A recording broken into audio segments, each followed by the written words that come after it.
Welcome student to commerce learning point. मैं टीना मलाकार। आज का अपना टॉपिक है what is holding company and what is subsidiary company, यानी सहायक कंपनी क्या होती है और सूत्रधारी कंपनी क्या होती है। आज की वीडियो में अपन ये डिस्कस करेंगे। तो लेट्स बिगिन। अगर आपने अभी तक मेरे चैनल को सब्सक्राइब नहीं किया है तो जल्दी से जाकर मेरे चैनल को सब्सक्राइब करें और बेल आइकन पर क्लिक करना बिल्कुल ना भूलें, ताकि आपको ऐसी ही मेरी मोर इफेक्टिव वीडियो की नोटिफिकेशन। होल्डिंग कंपनी एंड सूत्रधारी कंपनी क्या होते हैं, ये आज की वीडियो में अपन पढ़ने वाले हैं। जैसा कि अपने कंपनी के फीचर्स में पढ़ा था कि जिस भी कंपनी या स्वामी जिसने किसी कंपनी के 51% शेयर्स होल्ड कर रखे हैं या फिर क्या कर रखे हैं, परचेज कर रखे हैं, तो इस कंपनी के क्या कहलाएंगे, स्वामी कहलाएंगे, यानी ऑनर्स कहलाएंगे।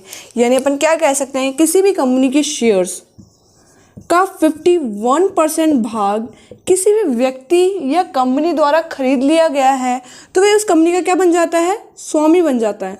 यानी क्या बन जाता है, ऑनर बन जाता है। उस कंपनी का क्या बन जाता है, ऑनर बन जाता है। तो इसी कॉन्सेप्ट को अपन ध्यान में रखते हुए अपन पढ़ने वाले हैं holding company and subsidiary company, यानी सहायक सूत्रधारी कंपनी क्या होती है और सहायक कंपनी क्या होती है। अपन एक एग्जाम्पल लेते हैं, जैसे यहाँ है ए लिमिटेड एंड बी लिमिटेड। मतलब ए लिमिटेड द्वारा यहाँ पे क्या सिचुएशन है, ए लिमिटेड द्वारा बी लिमिटेड के कितने परसेंट, 51% शेयर्स क्या खरीद लिए गए, परचेज कर लिए गए हैं, कर लिए या फिर खरीद लिए गए हैं। ए कंपनी द्वारा बी कंपनी के कितने परसेंट शेयर खरीद लिए गए, 51% शेयर खरीद लिए गए। अब मैंने क्या बोला, 51% शेयर जहाँ पे भी खरीद लिए जाएंगे वे कंपनी की क्या बन जाएगी, स्वामी बन जाएगी या ऑनर बन जाएगा। तो यहाँ पे क्या है, कंपनी है। मतलब एक कंपनी द्वारा, किसी भी कंपनी द्वारा दूसरी कंपनी के 51% से शेयर से ज़्यादा खरीद लिए जाते हैं तो वह उस कंपनी के क्या कहलाएगी, सूत्रधारी कंपनी कहलाएगी, यानी होल्डिंग कंपनी कहलाएगी। और यहाँ पे क्या है, ए कंपनी बी कंपनी की क्या है, होल्डिंग कंपनी है, और ए कंपनी के लिए बी कंपनी क्या है, उसकी सहायक कंपनी है। मतलब जब किसी कंपनी के 51% शेयर्स अन्य कंपनियों द्वारा खरीद लिए जाते हैं तो यह कंपनी उनकी क्या कहलाएगी, सहायक कंपनी कहलाएगी। अब ये सिचुएशन तो अपने पढ़ ली कि सूत्रधारी कंपनी क्या होती है और सहायक कंपनी क्या होती है, बेसिक टर्म।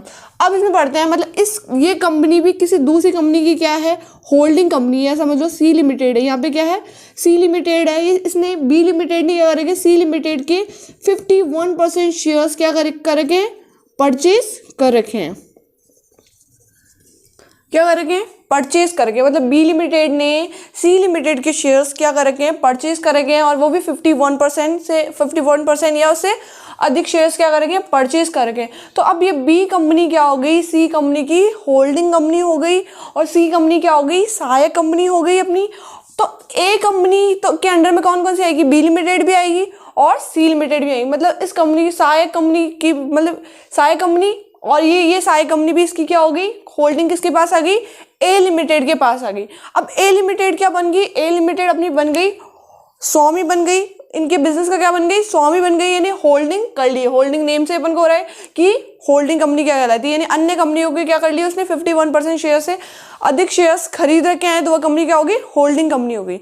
अब जो भी इनमें कंपनीज में भी जो डिसीजन लिए जाएंगे, संचालक मंडल में भी जो भी डिसीजन लिया जाएगा वह किसके अकॉर्डिंग लिया जाएगा, ए कंपनी के अकॉर्डिंग लिया जाएगा। वह क्या बन गई, कंपनी उसकी स्वामी बन गई है। और क्या सिचुएशन हो सकती है, तो अपने कंपनीज एक्ट 2013 में ये गिवन है कि होल्डिंग कंपनी को क्या बनाना पड़ेगा, consolidated balance sheet and P&L बनाना पड़ेगा।